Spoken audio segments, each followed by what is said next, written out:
Soy Marta Reynal Querol, Premio Rei Jaume I de Economía 2022, y me gustaría trasladar la importancia de tener ciudadanos educados, bien formados y bien informados para poder afrontar los retos de futuro de nuestra sociedad.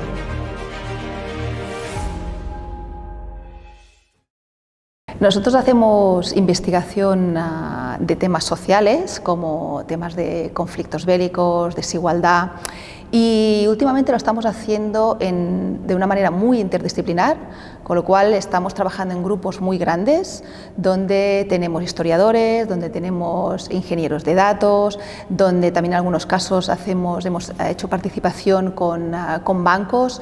Y con lo cual estamos haciendo un poco la investigación que estamos llevando a cabo últimamente. Se parece mucho a lo que hacen las ciencias más que no son las ciencias sociales, ¿no? Más típicamente las ciencias de la vida. Montamos grandes grupos, ¿no? ¿Por qué? Porque ahora todos los temas se tratan de forma interdisciplinar, sobre todo con el acceso que tenemos a datos. Pues necesitamos grupos muy grandes, necesitamos capacidad de cálculo que nos lo da, por ejemplo, a veces el supercomputador, etc. Entonces, nuestro día a día ahora muchas veces son reuniones con grandes grupos, con estudiantes, con ingenieros, y estamos tratando diferentes proyectos.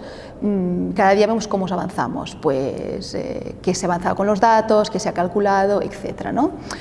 También lo hacemos con los historiadores, porque trabajamos también en otros proyectos con el Archivo de las Indias. Entonces necesitamos historiadores, grandes grupos que están buscando los datos, sea de forma digital o yendo al archivo, y tenemos que llevar día a día todos estos grandes grupos. El Big Data lo que nos da es una cantidad de datos muy detallados, y esto significa muchísima información que nos permite calcular, por ejemplo, factores de riesgo de las guerras con mucha más precisión de lo que teníamos antes. Por ejemplo, en el caso que estábamos hablando de la desigualdad, antiguamente teníamos pues, los datos que nos podían dar los gobiernos, o igual alguna institución había hecho algún cálculo a nivel más subnacional para un país muy concreto, ¿vale? Ahora, y los datos venían muy retrasados, es decir, los tienes desigualdad de hace un año. Si utilizamos, por ejemplo, para calcular la desigualdad, utilizando datos anonimizados de las rentas, de las nóminas, de los salarios, nos permiten tener valores de desigualdad a nivel mensual, que llamamos Real Inequality Data. Si utilizamos, por ejemplo, datos de imágenes de satélite, podemos tener datos de desigualdad y de pobreza en sitios donde ni existen datos, a nivel muy pequeñito, y que son comparables por todo el mundo.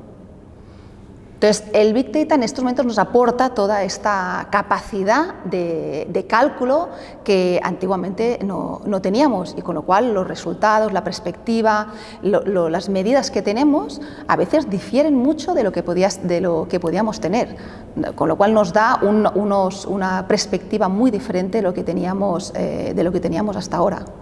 Con los datos de satélite, la ventaja que tienen estos datos es que estos datos no mienten, que es fotografías de la luz que hay, por ejemplo, durante la noche en diferentes regiones, ¿vale? La segunda ventaja es que podemos irlo a calcular a sitios muy pequeñitos, y la tercera es que son comparables con todos los países. Y aquí es cuando podemos ver cómo se correlacionan con datos que nos dan los gobiernos. Por ejemplo, en países más desarrollados, que tenemos más datos, pues lo que vemos es que países con mejores instituciones tenemos correlaciones que se ajustan más. Es decir, lo que nos dice la luz va muy en línea en lo que nos puedan decir los datos del gobierno. Y si vamos a países con peores instituciones, se aleja muchísimo lo que vemos a la noche a lo que nos dicen. Esto a nivel más global. Obviamente, a medida que vamos desagregando y vamos a nivel más pequeñito, hay muchos países que no hay datos, y en los que hay datos podemos comparar, son menos ajustables, porque claro, si yo tengo información muy acurada por ejemplo, de Hacienda, sobre las rentas en unas calles y unos barrios, esto es mucho más acurado que si hago la luz de la noche, obviamente. La luz a mí me ayuda en zonas como África, etcétera, donde no tengo nada de información. Si quiero ir al barrio, pues claro, yo en un país donde ya me dan los datos, pues Esto no ajustamos tanto, ¿vale? Pero no es la función. Aquí la idea es que las instituciones públicas ayuden, colaboren y nos ayuden a poder utilizar estos datos que no podemos acceder los investigadores para poder hacer mucho mejor estos análisis. Cuando se publican los artículos, los datos obviamente tienen que ser de acceso para todo el mundo, pero los datos, por ejemplo, que llamamos los raw data, los anonimizados, estos no están, ni nosotros podemos acceder.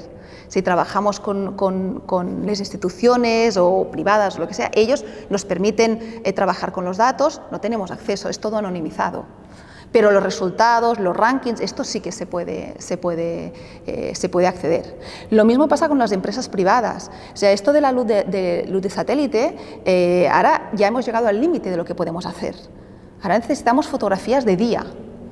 Para yo poder calcular con más precisión en una zona, por ejemplo, de África, qué barrio es más pobre que otro, ya no tengo suficiente con la luz. Lo que tengo que ver es qué construcciones tienen de las casas, qué tejado tienen, si tienen bicicletas. Eso lo veo con las fotografías de día. Las fotografías de día son carísimas, Existen, las tienen las empresas privadas y aún no entienden que necesitamos estas fotografías para avanzar en la investigación. Las tienen para empresas que con ellas pueden hacer negocio, y me parece muy bien. Pero a mí cuando me preguntan, bueno, ¿qué negocio vas a hacer? Digo, no voy a hacer ningún negocio. Entonces no podemos pagar el precio que nos piden para estas fotografías. Entonces, el segundo paso es, hay muchísimos datos que existen y que no podemos utilizar en investigación porque no tenemos acceso a ellos. Se podrían hacer muchísimas más cosas, muchísimas. Yo creo que la información es valor, o sea, y la información de la manera que utilizamos para investigar, esto es bueno. O sea, tenemos más información, podemos actuar mejor, podemos definir mejor las políticas públicas. Si no tenemos información, si yo no sé dónde están los pobres, dónde están los ricos, dónde viven, qué sinergias generan, si los tengo segregados a una zona, a otra, qué aspiraciones puede tener una persona que está rodeada de gente que tiene una renta muy diferente de ella, o si también está rodeada de gente pobre como él. Yo tengo que ver todo eso para saber cómo actúa, qué incentivos tiene. Si no sabemos toda esta información, costará mucho poner políticas públicas. Hay muchos estudios que dicen que es bueno estar rodeado de una pequeña desigualdad, pero no mucha. ¿Por qué? Porque te incentiva a decir, ostras, yo también quiero tener acceso a esto. Y si está dentro de tus posibilidades poder tener esta capacidad de reaccionar, de trabajar más y tener esto, lo harás. Si tienes una mansión con un Ferrari al lado, pues esto no. Y sí que te genera rechazo y te genera frustración. Y todo eso, si no tenemos esta información que nos da el Big Data, no lo podemos saber. De ninguna manera. Entonces, obviamente hay que poner mecanismos de control, pero hay que también poder utilizarla para mejorar muchísimas cosas en políticas públicas. Tenemos diferentes proyectos, os cuento un poquito lo que estamos haciendo ahora. Lo que investigamos ahora es lo que llamamos el origen del Estado, el origen de las instituciones, ¿no? y las élites sociales. Entonces, para hacer esto utilizamos dos metodologías. Una es experimentos naturales y otra, obviamente, Big Data para medir mejor todos los factores y variables. Con experimentos naturales lo que buscamos es una situación como los que hacen experimentos randomizados. Pero con los temas que tratamos no podemos hacer experimentos randomizados. Entonces lo que buscamos es una situación parecida que ha pasado en la historia. Una de estas situaciones es la colonización que hicieron los españoles a Latinoamérica, por las características que tuvo. Por ejemplo, hemos encontrado en el Archivo de las Indias las capitulaciones, que eran los contratos que hicieron los conquistadores, el líder de la hueste, con el rey. Entonces estos contratos se hacían en España, muchos de ellos, y vemos que hay mucha heterogeneidad.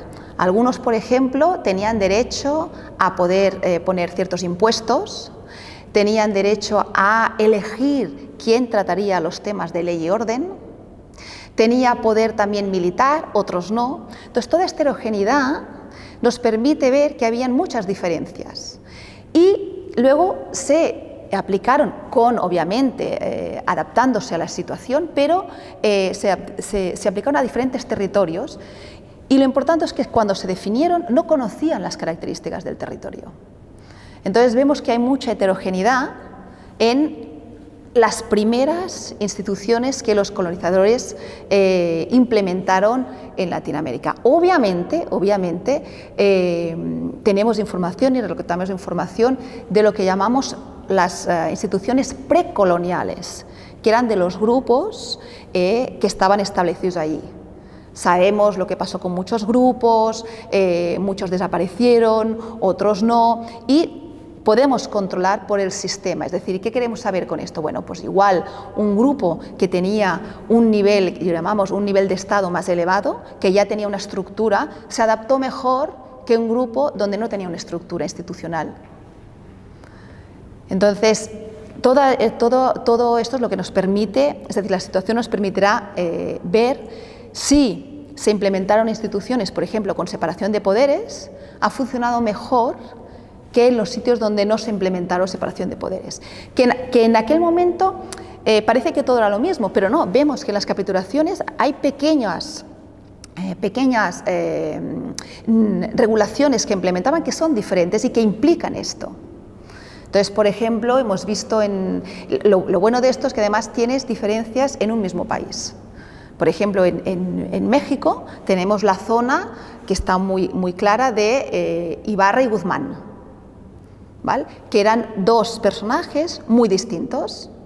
Entonces ahí podemos ver cómo dentro de un país, cómo ha evolucionado, que por ejemplo servicios públicos tenían en 1600, tenemos los pueblos que se habían fundado ya, tenemos cuántos colegios tenían, cuántos hospitales tenían, y eso ya te da una idea de que había mucha diferencia dependiendo de qué líder en aquel momento se estableció ahí y fundó los primeros pueblos españoles que llamaban.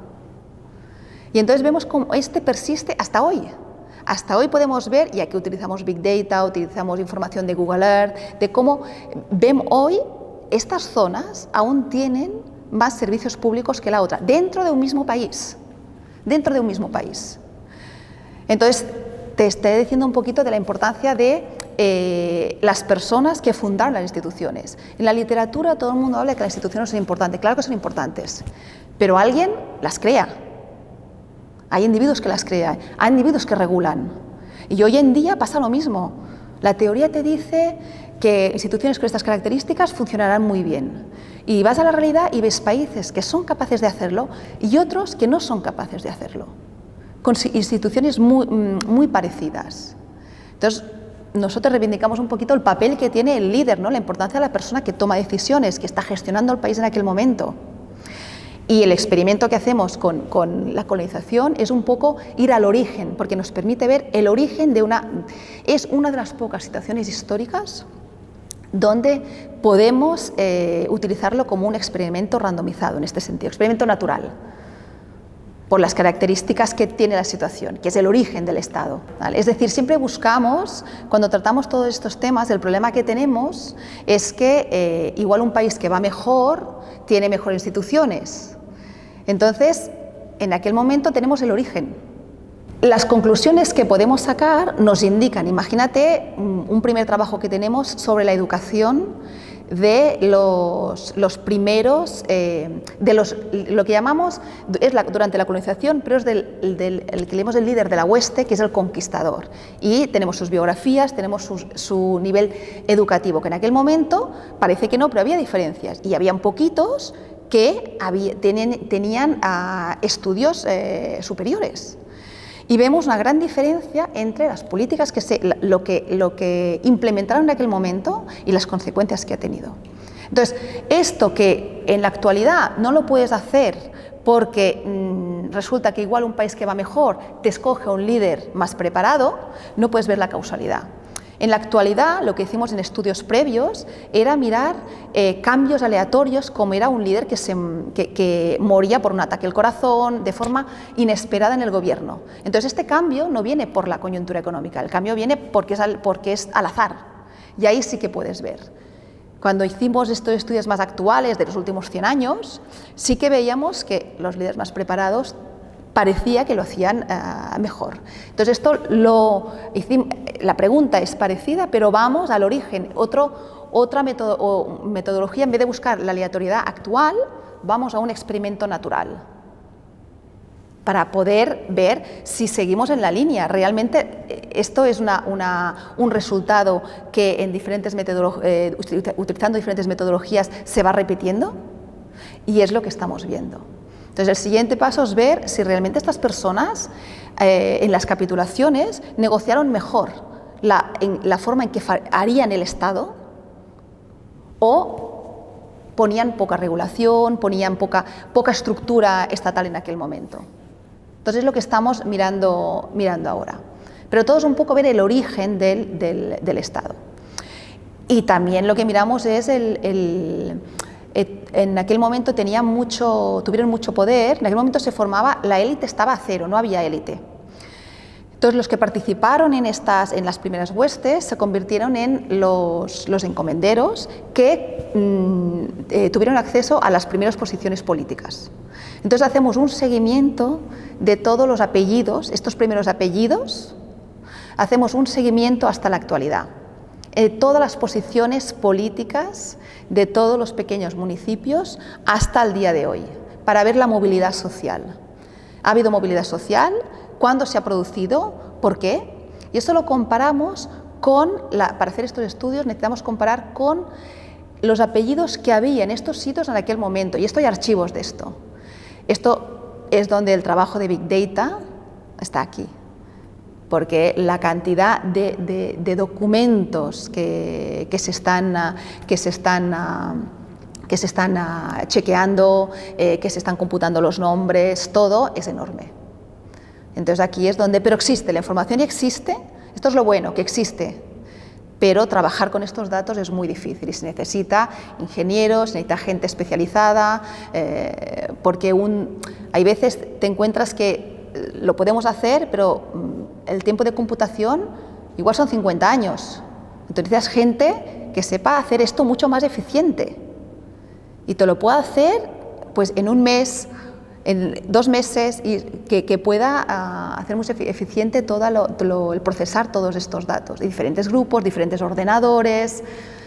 Entonces, por aquí es donde el Big Data nos ayuda en datos históricos. Yo creo que tendrían que poner muchos más recursos en la ciencia, porque es lo que es el motor de los países, del desarrollo de los países, y hay que poner muchísimos más recursos. No tenemos suficientes recursos para la cantidad de ideas y talento que hay en el país. Primero de todo, es un gran honor recibir este premio que tiene tanto prestigio, y obviamente estoy muy contenta y muy emocionada y enormemente agradecida al jurado. Y yo creo que es un reconocimiento a todas las personas que han estado a mi lado durante todo este proceso, ¿no?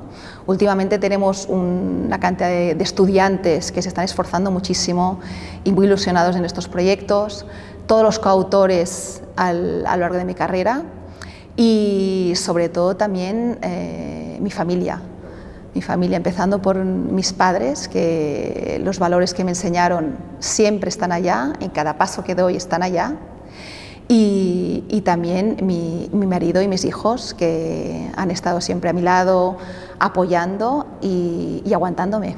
Yo creo que en Incilio, como todas las mujeres trabajadoras que tienen familia, tienes hijos que cuidar, que educar, que quieres estar allá en los momentos que tienes que estar, y que tienen también padres mayores que cuidar. Yo no creo que lo haga diferente. Es duro, tienes que renunciar a muchas cosas. Pues hay muchas semanas que cuando miras atrás dices, pues no he comido bien ni un día. No puedes hacer muchas cosas, tienes que renunciar, o no me he sentado en el sofá en todo el día. Entonces es mucha organización, que la gente te apoye también, que te ayude, porque si no es imposible. Tener siempre plan B, ¿no? Que yo digo, yo quiero ir a buscar los niños al colegio, quiero estar con ellos cuando van a estar escolares, hacer deberes, pero necesito un plan B, porque también viajamos, también tenemos reuniones que me las pongo yo. Y yo creo que lo hacemos como todas las mujeres que trabajamos y queremos cuidar a la familia, tanto los niños como los padres, como podemos, y es difícil, no es fácil, es duro.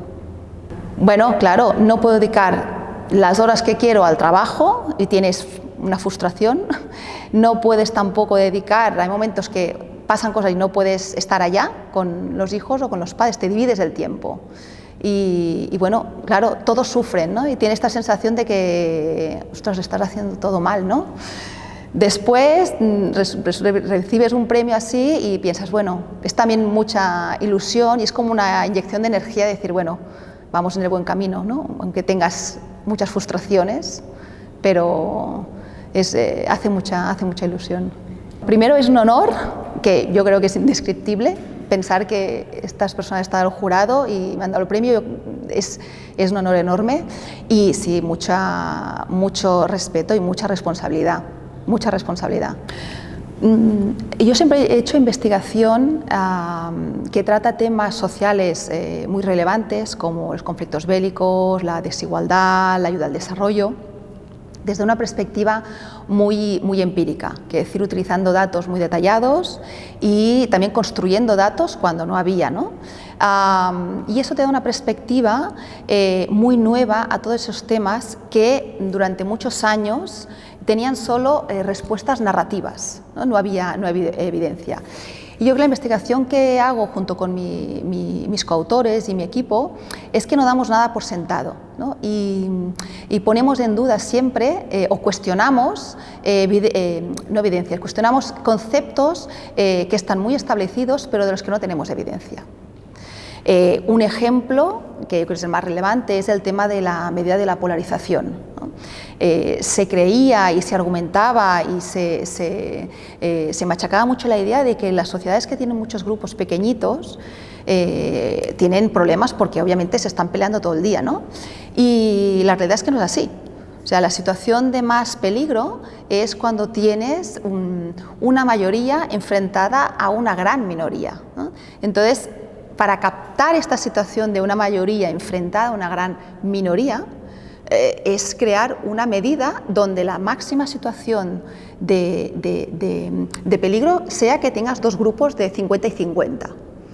Entonces aquí creé este índice de polarización, ¿vale? Que justamente te sitúa, te calcula en qué situación está el país comparado a la situación de máxima polarización. Entonces vemos que los países con niveles más altos de polarización tienen una probabilidad mucho más alta de entrar en conflicto. Entonces, las situaciones de polarización, las más peligrosas, se dan cuando la dimensión que cogemos tiene diferencias donde los valores más fundamentales de las personas son diferentes y cuando están segregados geográficamente.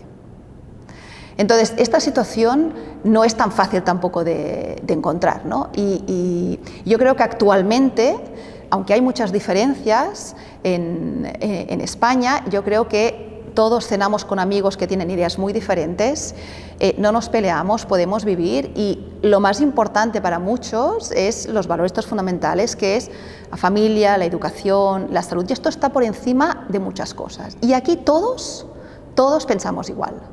Yo creo que poner esto en riesgo, no hay una mayoría, no hay un grupo social grande que quiera poner esto en riesgo. Entonces yo no veo una situación peligrosa en este sentido. Entonces muchas veces dicen que se tiene que evitar los conflictos, etc. Yo estoy totalmente de acuerdo, ¿no? Pero yo tenía un compañero que siempre decía, bueno, pero es que si te van a matar la familia, te van a matar a tu mujer, ¿no vas a luchar? Pues claro, y la gente tiene también derecho a poder defenderse, ¿no? Entonces yo creo que tenemos que evitar los conflictos, pero hay sociedades donde tenemos que ponernos en su lugar, ¿no? Donde están atacando sus derechos fundamentales y obviamente ahí es entendible que un grupo pueda acabar cogiendo las armas. En este sentido, estoy en contra de la violencia, todo el mundo está contra la violencia, pero hay que entender de que cuando sientes la vida de tus seres queridos en peligro, ¿qué vas a hacer? ¿No? Hay que entender estas situaciones, y yo creo que muchas situaciones de conflicto han llegado, de conflictos del pasado, las sociedades estaban en este límite, por eso ha empezado el conflicto. Es decir, la idea de que al final uno coge las armas porque se siente que va a ser atacado, esto pasa en todo tipo de guerras, sean guerras civiles, sean guerras internacionales. Otra cosa, y no hablo del caso Ucrania-Rusia, pero otra cosa que ha pasado y se ha demostrado en estudios es cómo los medios de comunicación pueden motivar este sentimiento, pueden engendrar este sentimiento de rabia, de frustración, que igual no existía, pero hacen que la gente perciba una situación que no es o mucho más exagerada.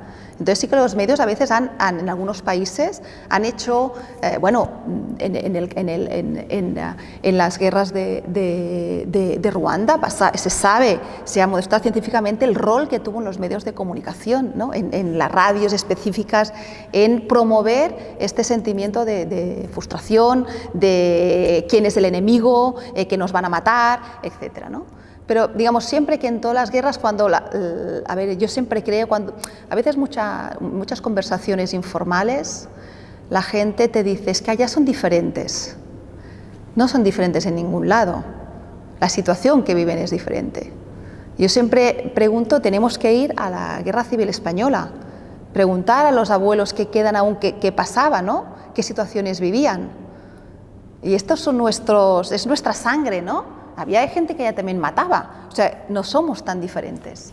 Entonces, cuando se da la situación y lo que queremos, un tema muy importante y que cuesta muchísimo de analizar y que está en nuestra agenda es no solamente ver estos factores de riesgo, que esto lo estamos haciendo, mejorando muchísimo, es ver en qué momento las personas cogen las armas y van a matar. Esta es la clave. Porque situaciones de riesgo ves muchas, pero no todas acaban en violencia física.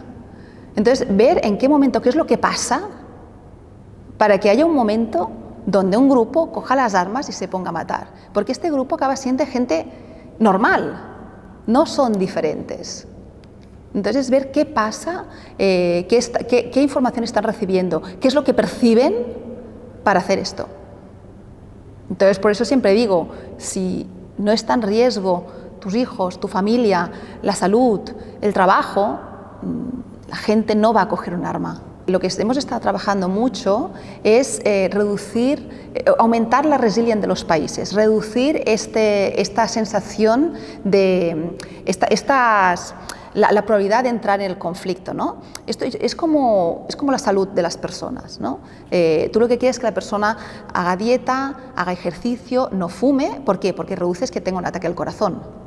Y así en general reduces la probabilidad que tenga ataque al corazón.